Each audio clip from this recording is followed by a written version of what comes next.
In the future, we're going to have two real threats under the post. We're not just going to have to rely on Grace. Walmsley will continue to grow. Do we need an import midi in New Zealand? No, we do not. I think we've seen a more confident Maya Wilson as well, that consistency, and we're seeing that from her time and time again. If you watch some of the replays and the slow-mos, man, she was like aiming for the head. Key players in the team really need to take responsibility and be better. They will come right. They're nearly there or thereabouts. Bailey Mess doesn't get her flowers as much as she should. I would probably prefer an NBA type model where it's the umpires on the court who look at the footage and make a determination based on that rather than someone else sitting in a room doing it. Nau mai ki te hōtaka o te poi tarawhiti Kiwi. Welcome to the Kiwi Netball Show. I'm Bridget Tunnicliffe. We're about a third of the way through the ANZ Netball Premiership, so it's a good time to take stock of where things are at. To help me do that, I guess Kruze Tangira, the captain of the New Zealand men's team, and Dion Whetu, coach of the New Zealand men's team. Later, I also talked to ANZ Premiership and international umpire Gareth Fowler about some of the more difficult rule interpretations and get his thoughts on whether a video assistant referee would be beneficial in netball. But first, kia ora, Kruze and Dion. Let's get into it. Mystics sitting at the top of the ladder, followed by the Stars, Tactics, Magic in fourth place, Pulse fifth, and the Steel at the bottom of the table. I asked you to think about which team had surprised you the most so far. Dion, do you want to go first? Yeah, I'll go first and going to eat a big bowl of my own words here and say the Stars. Stars are playing fantastic. I think the way they played against the Pulse, it just showed that they're really thinking about things. They're quite tactical. They obviously do very good video analysis, and they're looking great. Nothing more to be said. And looking at the stats tables, Maya sitting second in shooting, and you got Gina first in feeds. The defensive end, I think they're playing a real team defense. But yeah, the Stars for me has been the big standout. Yep, yeah, me too. Kruze, for you? Yeah, I'd have to totally agree with what Dion said. He took the words pretty much right out of my mouth. Obviously, both you and I, Bridget, were down at the preseason in Otaki at Te Wananga Orokoa. And I know you can't take a lot away from preseason because obviously coaches are running different combinations to see what works and what doesn't. But my thoughts of the Stars from then to now have totally changed. I feel like that attacking end are just humming along really nicely. And Ali Temu, given the fact that Anna Scala and Kayla Johnson are now not playing, Ali Temu is really stepping up to the plate and being a really good leader. And players like Clara Nawai Thautau have also very impressed me as well. So, yeah, for me, definitely the Stars are the team that has surprised me so far.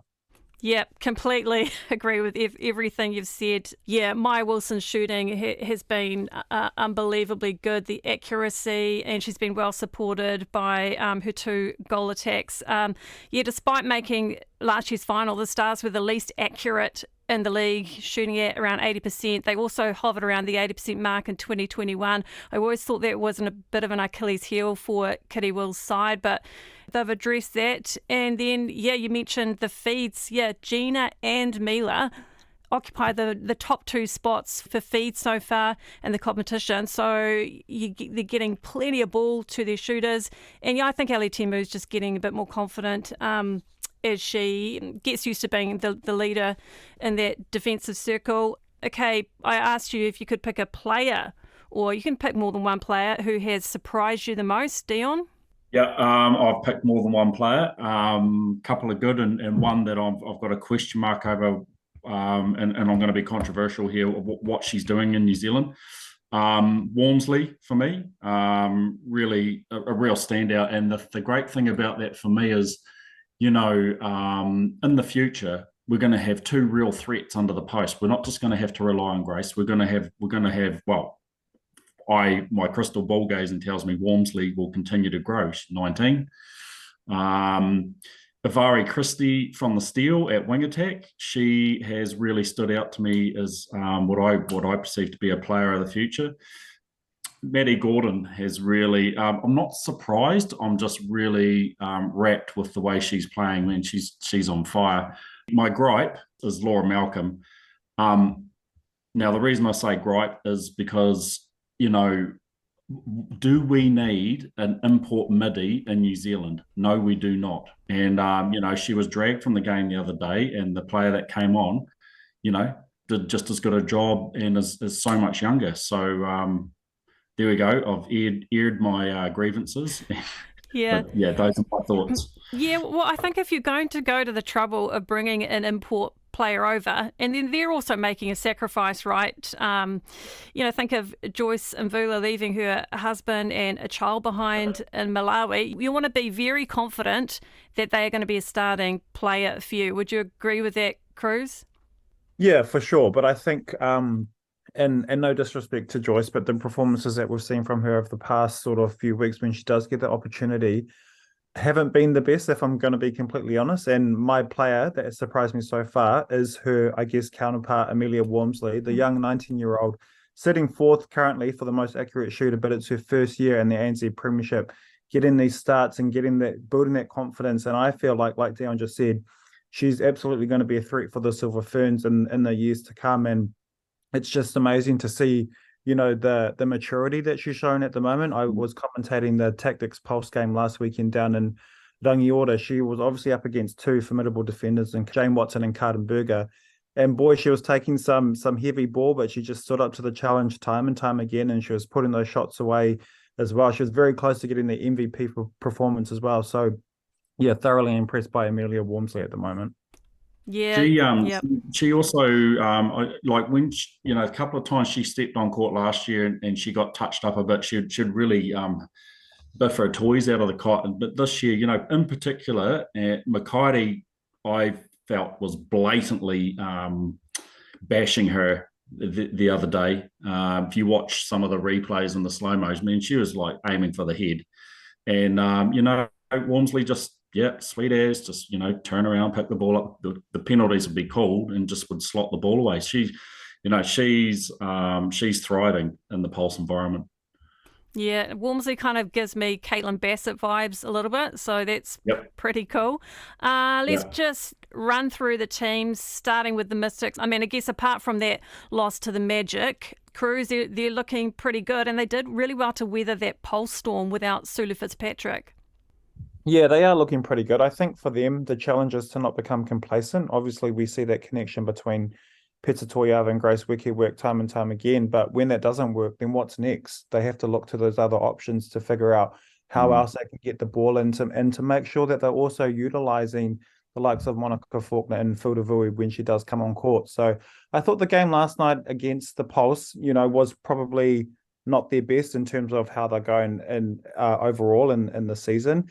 But they are looking good. They're obviously sitting at the top for a reason. But I guess my concern, for lack of a better word, would just be that they don't become too complacent. And I know, having the head coach of Tia Winikere and obviously Rob Wright, that they will make sure that doesn't happen. And I look forward to seeing how they're going. But, teams are challenging them at the moment as well. Like the Pulse had a really good effort to get on top. Couldn't quite sustain that lead, but teams are definitely challenging them and pushing them right to the very end. Dion, Monica Faulkner, she's been in really good nick so far, and her volume's pretty good too. So as long as she can keep that up, that does take a bit of the pressure off Grace.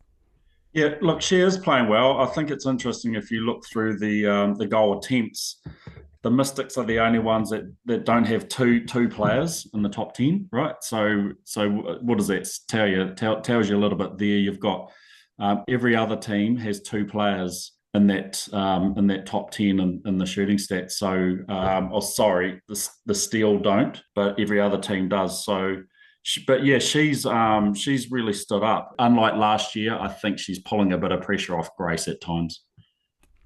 Yeah, let's go down to the Stars. We've already talked about them a lot, really, singing their praises. What I find is a really telling statistic when you look at the overall ladder. So the Mystics are top of the ladder, obviously, Stars second, but Stars actually have a slightly better goal percentage than the Northern Mystics. And I think that's just about unheard of when you've got Grace Wiki in the Mystics. So for the Stars to have a slightly better goal percentage, Kruze can't speak highly enough, really, of the work they've done around shooting percentages.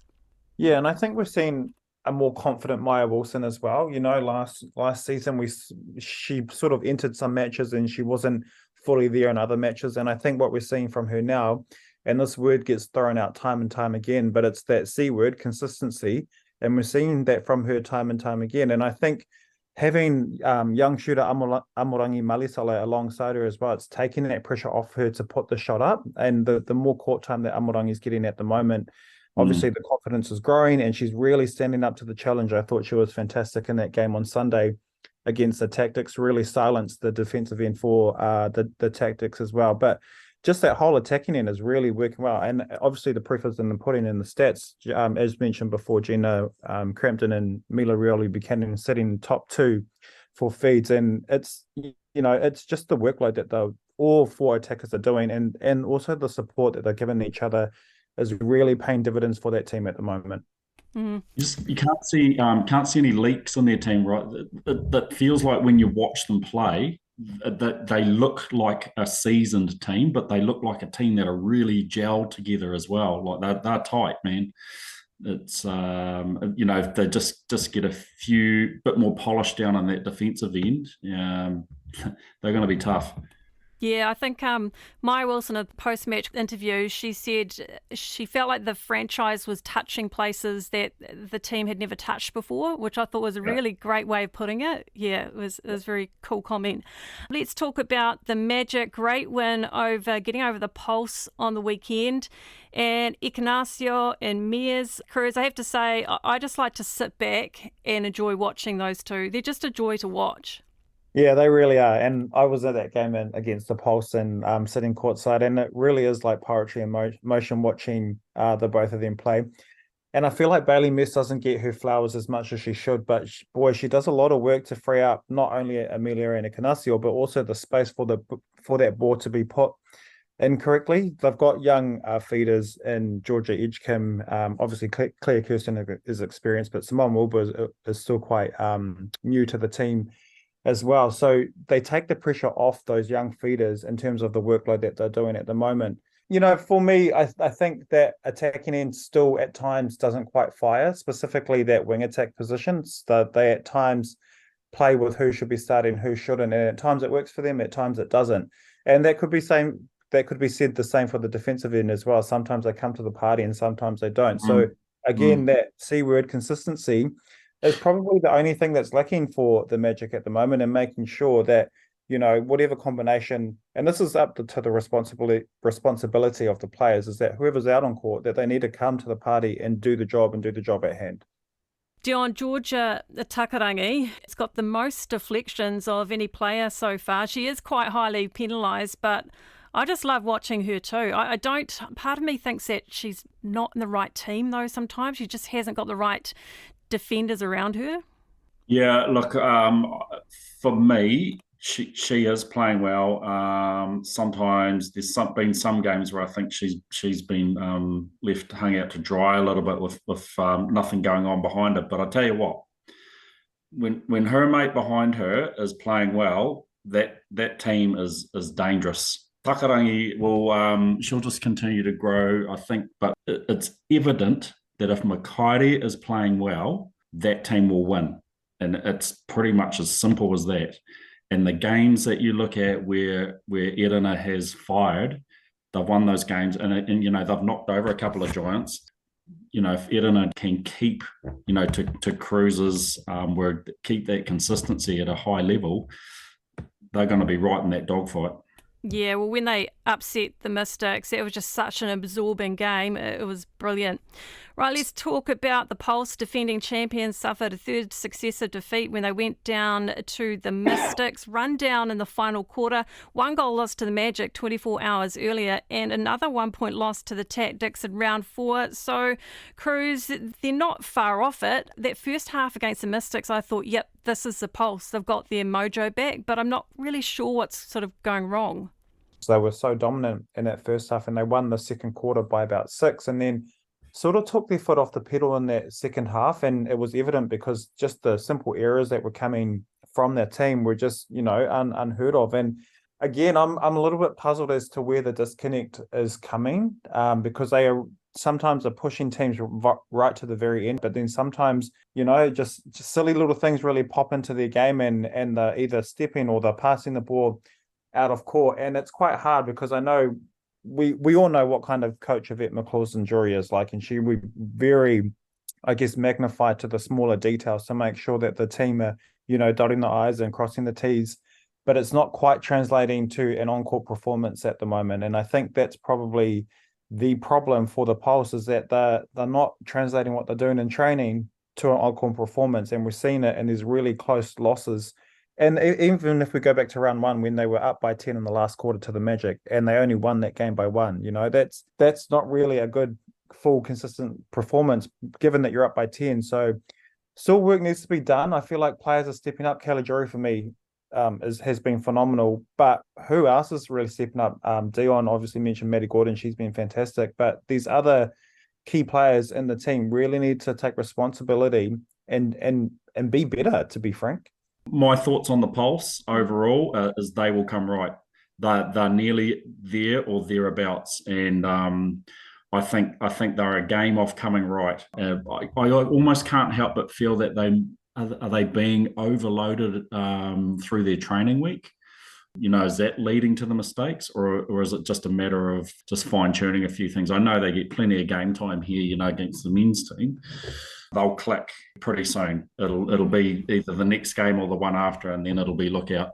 Yeah, I think credit to Kara Stith as well, man. I think she got into the head of Amelia. Amelia started balking on the shots, got a couple of held balls. She rejected one of her shots, and that's when we saw Mvula come on the court for 5 or so minutes. But yeah, they are very close to their ultimate game. Let's go down to the tactics, third on the table. I guess apart from that Stars game, I mean, obviously Berger and Watson have been amazing, Kruze. Yeah, they absolutely have. And I think their performances speaks for itself, is that they're consistently doing what they need to do, but just being very dominant down that defensive end. Also in the midcourt as well, sometimes we can find a bit of disconnect between the likes of Laura Malcolm and Camille Dupoi, but that could be due to the different styles of play and the fact that Laura Malcolm is still getting used to the Kiwi style, as you like to call it. But yeah, very dominant from the tactics. I definitely picked them for my top 3 at the end of this season, and by the way that they're going, yeah, I can definitely still see them up there as well. Dion, do you think Tapai Selby-Rickett, Alia Dunn, can you see them keep growing throughout the season? Have they got a lot more to give? Yeah, I think so. For me, Tapai, I think, she needs to play out more on the 45. She sinks in, and this is just me being technical, coachy eyes, but she sinks into the circle too soon, and she stays in there. And the style of defense that they're coming up against, particularly against the bigger dogs, that's not going to work. She needs to come out on that 45 and just simply drag one defender off, like Tiana would do at the Pulse. Drag a defender off Aaliyah, leave Aaliyah one-on-one, and just let Aaliyah go to work. And Tapia, for me, I think she just needs to figure that out, or the coaching staff need to figure that out and get her to do that. Yeah, the tactics. Their defensive end obviously are playing incredibly well, and it's interesting to note that I think their work is done before the ball even gets into the circle, because high and intercepts Jane and Karen, but they're not even really featuring in the defensive rebounds. So interesting stat, tells you a lot. Okay, let's finish with the Steel. Poor old Steel. I feel for them. But for me, last year the Mystics didn't win when they didn't have Grace. This year it's the Steel with no George Fisher. Kruze, do you think people underestimate maybe how important the goal shoot is? It's a position that can define a team's season.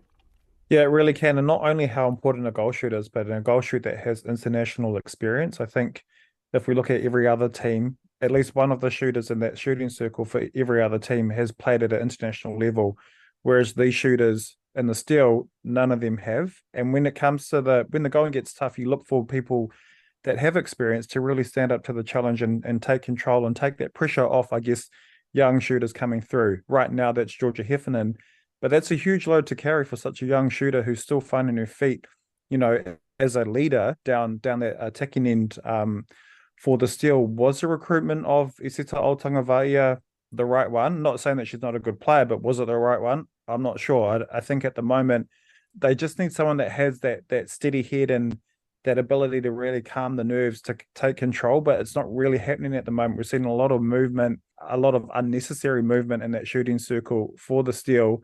And maybe if they had someone a bit more experienced, that may bring a bit more calmness. But yeah, definitely just I feel for them because I know that they're trying, but it's just not translating into these wins at the moment. Yeah, we just don't have a lot of 40-plus goals a game shooters in New Zealand.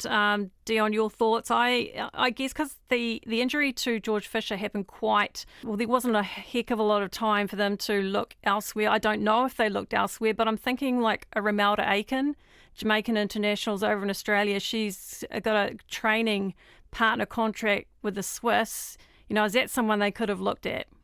Yeah, and look, you never really know what's going on behind the curtains there, and whether it was a money thing or a contract thing. And to my point earlier about imports, yes, I believe that there's no harm in probably bringing in a shooting import. 2013, the Steel brought Fowler in, never lost, right? And we're seeing that with Fisher not being available. I know the Steel are a really smart organisation and they're very resourceful, and I am surprised that they didn't pull a move like what you're saying with Romelda. They're a young team as well, and I think that I'm proud of them, being a Southerner, that they are sticking to their guns and they are nurturing young ones, bringing them through. I think that's what we need to do. But yeah, it is interesting that they didn't have another card up their sleeve to play. But then again, you never know what's going on.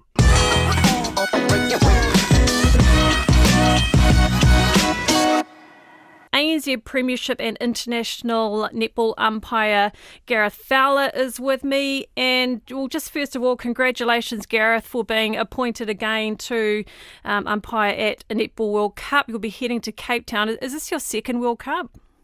Kia ora, Bridget. Thank you for having me. And it's a real privilege and an honour to be appointed to my second World Cup. So I went to the last World Cup in Liverpool in 2019 as well. So really looking forward to it. Should be a cracking tournament, that's for sure. Is there time for the umpires to have some sessions together beforehand to try and work on, consistency of umpiring calls? Yeah, so we have a camp before we get into the games and do some practice games and things like that together, all 17 of us. And we're also having some online sessions in the lead up to World Cups and heading over there as well. So, so trying to be as comprehensive as possible to help us all be prepared and deliver in what, as I said before, should be a pretty amazing tournament. Sounds good. Yeah, I was keen to get you on the episode to just chat around some more tricky rule interpretations. When I'm watching some of the games, I will jot down questions. I have a Gareth Fowler file to ask Gareth Fowler. Any tricky questions around rule interpretations? And I guess I'm just going to start with the process for ensuring the next centre pass is taken by the correct team. It's come up recently with a game over in the SSN in Australia. Collingwood, Vixens, 1 goal loss Collingwood, but Vixens were awarded 2 centre passes in a row in the final 3 minutes of the game. So I'm just wondering, what's the process for ensuring that the next centre pass is taken by the correct team? Is it the scoring bench that alerts the umpire? Yeah, so there's a combination of processes that go on, and so as an umpire, you might have noticed as soon as we signal the goal, we indicate which way the next centre pass should go, and most of us have like a hair tie on our hands, or other people use rings and things like that. We look over at our co-umpire and make sure we've got it going the same way. We also have the score bench. So if we have, as umpires, any lack of clarity whatsoever, we will hold time and check with the score bench. However, if the score bench notice that we're going the wrong way, so they're watching us like a hawk, basically, they will use an air horn to alert us that the centre pass is wrong, and then we'll check and we'll get it rectified. So we've done quite a bit of work on that as a group, and I think, it's one of those things with umpiring. Yeah, it's, it happens 120 times in a game usually, a centre pass, and sometimes when the ball goes around and there hasn't been a goal scored for several minutes, there can be a little bit of lack of clarity. So, I think it's really important that us as umpires take the time to check with the score bench. We do it as well after every quarter. We check which way the centre pass is going for the restart of play, and we also check with the reserve umpire as well, who's keeping note of the centre pass. So yeah, there's the number of different layers to make sure that we're getting things right. But the important thing is, if there's ever any lack of clarity, to check. Let's say it gets missed by the umpires and the scoring bench, but a player or coach notices, can they alert the umpire if they think the wrong centre pass is about to be taken or has been taken? They can do prior to the taking of the centre pass. The really important thing about the incorrect centre pass is once it's taken, it can't be taken back. So if a centre is unsure, there's no harm at all, or any other player on the court, as long as they can get the umpire's attention, there's no harm at all with saying, hey, I don't think that's quite right, because we should, as umpires, double check with the score bench. Then at least we've got absolute clarity. Yeah. Coaching, it's a little bit more difficult as a coach, because it will be difficult for a coach to get to us, and they have to stay in a pretty particularly in New Zealand, because we don't have slightly different rules. In SSN, you will have seen that there is a little coaching box, whereas we don't have that in the ANZ Premiership or internationally. So it's a little bit more difficult for a coach to get the umpire's attention, and of course they're behind the umpire. So the best thing that can happen, if anyone notices it for an on-court player, to say something, as I said, before the centre pass is taken. If it is missed and a second centre pass is taken by the same team in a row, can you rectify that? Can you give the other team 2 in a row? No, you can't. Really? You have to keep rotating from there on in. Yes. Yeah. What happens if there is a deliberate contact on the last centre pass of a quarter? Does that render the pass not taken? So the critical piece to that is the timing. So if the centre still, for the non-infringing team, has the ball in their hands as that penalty's occurred, then the pass is not taken.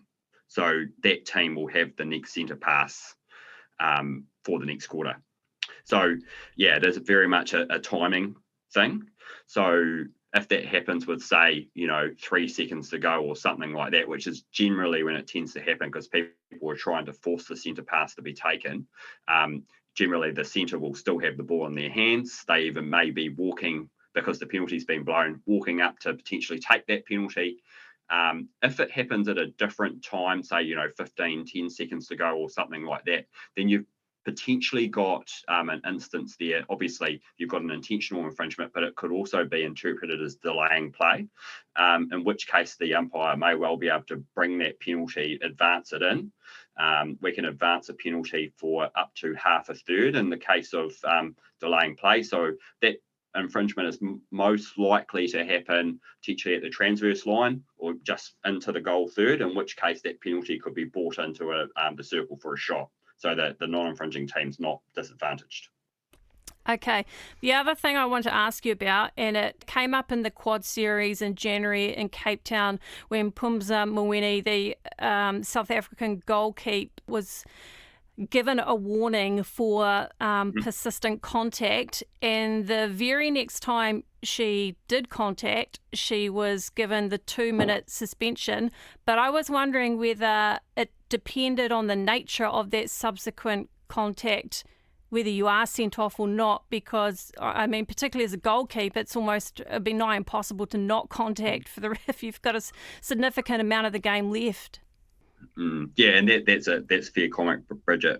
It is very much situationally dependent. So, for example, a player may well contact, it might be 5 minutes later, for example, in which case, that there's quite a bit of time and distance between the warning and then the subsequent infringement. Right. It's never as simple to say that on the next contact you will be suspended. You've got to really read the impact of that infringement.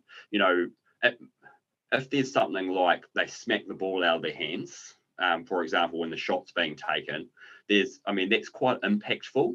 But something that is a little bit less impactful, you'd be less likely to then take the suspension action. I'm a big believer in ensuring that an umpire's actions is proportionate to that act and the combination of acts. So you want the suspension decision to make sense. So you want to make sure that it's significant enough that it's had quite an impact on the opposing team, and then you would take the suspension action. So hopefully that kind of makes sense. It's a very much a reading of the game type assessment, and it is very different each and every time.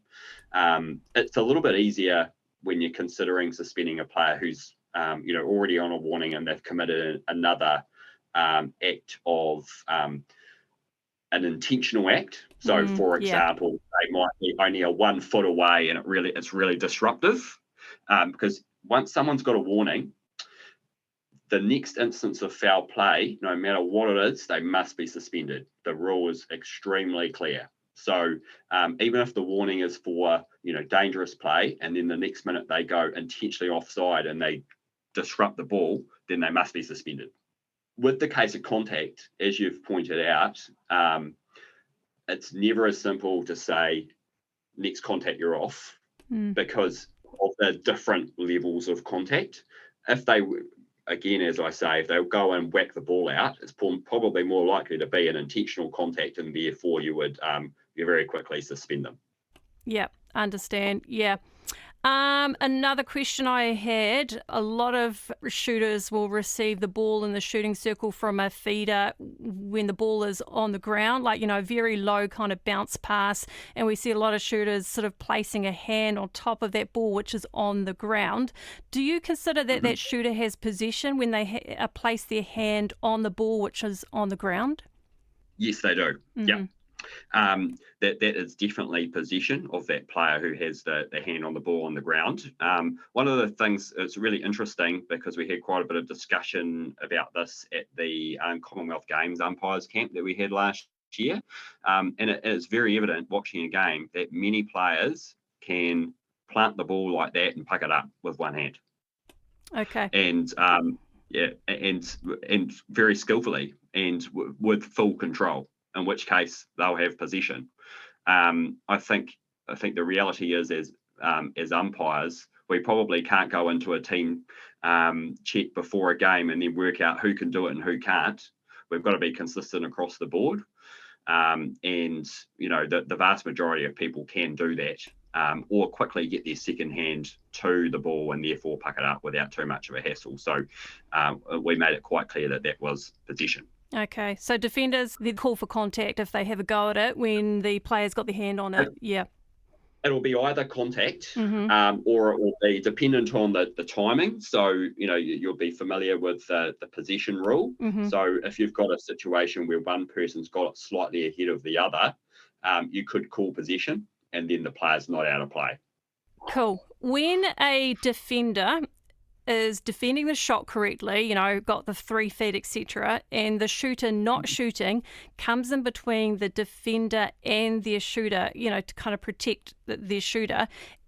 Am I correct in thinking they can't back in and they can't move that defender's arm with their head, for example? So this is where the joys of the contact rule come in, because another shooter could come in there and make physical contact with the defender defending the shot, but they could do so in such a way that does not interfere with that defending player's ability to defend the ball. So it becomes a question of interference. And if a player goes in and they touch, and that defender, say, for example, just kind of pulls out of their defending motion, that's unlikely to be interference. Whereas if or if they're unmoved at all. Whereas on the converse, if a defender is, shoved off their line, then that would be more likely to be interference and therefore contact. So if the other shooter went in there and nudged the defender's arm, and the defender's arm was, not moving at all, and they nudged the defender's arm, would that be a contact or not? Well, it depends how severe the nudge is. Okay. Because you've got to remember, you've got to be, if they whack their arm out of the way, probably. Mm-hmm. However, if remembering, if you think about this in a different way, if the shooter's got the ball and they're bringing the ball up to get it to a place that they can shoot from, the defender can put their hand on the ball as long as they don't do so in a way that interferes. So, they might put their hand on the ball, then the shooter moves it away, and then they get out of the way of their hand. That happens all the time in every game. So that's what the defender has done, is made the shooter slightly adjust, and then they come back to their normal place. So if there's a nudge that slightly adjusts the defender's arm, and then they get back to the normal place, probably no interference there. But if they kind of they move that defending arm away considerably for a period of time from where it needs to be, or push them off their mark, then you're getting into interference territory. Okay, so the defender can place their hand on the ball as the shooter's lining up the shot, but you're telling me you'd probably call it a contact if they were significantly pressing down? Correct. Okay. Yeah. So they can touch the ball. Okay. But if that really stops the shooter's ability to bring it up because they put their hand right on the ball and they can't move it, then that's interference. Okay. Yeah. Okay. When an attacking player has the ball and whips around really quickly, and the defender's starting point is very close to that player, and then that player suddenly receives the ball and the defender is trying to retreat, right? And sometimes it's nigh impossible for the defender to immediately retreat to the 3 feet. Normally the defender is called for obstructional contact. Are there some situations when the attacking player is deemed as the person who's contacting? Are you looking as to whether they are, for example, pushing the ball into the defender in a cynical way? Yeah, that really, really good question, and it's a timing question too. So a defender, there's no problem with the defender, contesting the ball, then being within the 0.9 as that player who receives the ball turns around. They've got to make every effort to retreat quickly. If that defending player is not making any effort to retreat quickly, obstruction is the most likely call. Mm-hmm. However, if the player with the ball, like you say, pushes it into them and swings them out of the way, then that would be their contact. Yeah. So it's a really situational kind of decision, and it's really important that you get a good read as an umpire of who's doing what first. And I think it's really, really important, because of the way the game is played, that you've got to give that defending player a reasonable opportunity to get back. Just merely swinging the ball into them and clearing them out of the way is not okay. Okay, good to know. Okay, there has been some talk as the game gets more physical and, high stakes around some of these elite games, that more measures need to be brought in at top level to help the umpires. For example, video assistant referee, VAR, TMO, the sort of thing we see in some other sports. Do you think that would be useful in some areas? I think there is a place for the use of a video assistant. There's a couple of areas. I mean, I think the reality with netball umpiring, as we know, it's a very fast and skillful game, and there's plenty going on, especially at the highest level. And there's two particular areas I think are really important, because frankly, as an umpire, you can't see everything at all times, and you've got to prioritise what situation you're giving most of your attention to at any given time. Which means that some things you might see the end of, or you might not be able to see clearly, or your co-umpire might see more clearly than you can. And I think it's probably important at this point to note that the co-umpire, if the co-umpire sees something really serious down your end, they can hold time, and then we can have a bit of a conference, if you will, or a conversation, and we can actually take action from what the co-umpire has seen. That could be a warning, could be a suspension, could be an ordering off if it's that severe. So we've already got those measures in place. However, as I said, I think as the game gets more and more physical, the use of a video assistant would be, I think, advantageous to help in those situations. And I think, we're thinking about netball and then comparing it to world sport, you're seeing more and more use of a video assistant, which is helping, make some really difficult decisions. There are obviously, some drawbacks as well. I think we've probably seen some of the VAR difficulties in football, for example, and some of the other challenges with it as well will be the time it takes. I, in my not so spare time, like to watch a bit of NBA, and sometimes those games can really drag out when they're reviewing. Either it's a coach's challenge for a call, or they're reviewing a case that they call a flagrant foul, which would be akin to kind of what we would consider dangerous or reckless play. So it's a balance there. So I think, yes, there would be some advantages in those situations to help umpires get a full picture of what's going on, and then we could take some action from there. I would probably prefer an NBA type model where it's the umpires on the court who look at the footage and make a determination based on that, rather than someone else sitting in a room doing it. The other area that's really important to get right is the scoring of a goal at the end of a quarter. Because under the current rule book, the ball has to go wholly through the goal ring before the umpire's whistle goes. Some people also think that what stops the game is the audible signal or the buzzer that you'll hear in a stadium, when it's not. It's actually the umpire's signal. So being really clear about when that ball's going through the goal ring versus when the umpire's whistle goes would be quite helpful, especially in games that we've already talked about where the score is extremely close. Yeah, and I guess that wouldn't actually slow down the game, would it, in that situation, because you've got the quarter or halftime break to look at that anyway. Exactly. And I think for the benefit of the game, I think that's the right thing to do, because then we will be confident that the right outcome has been reached.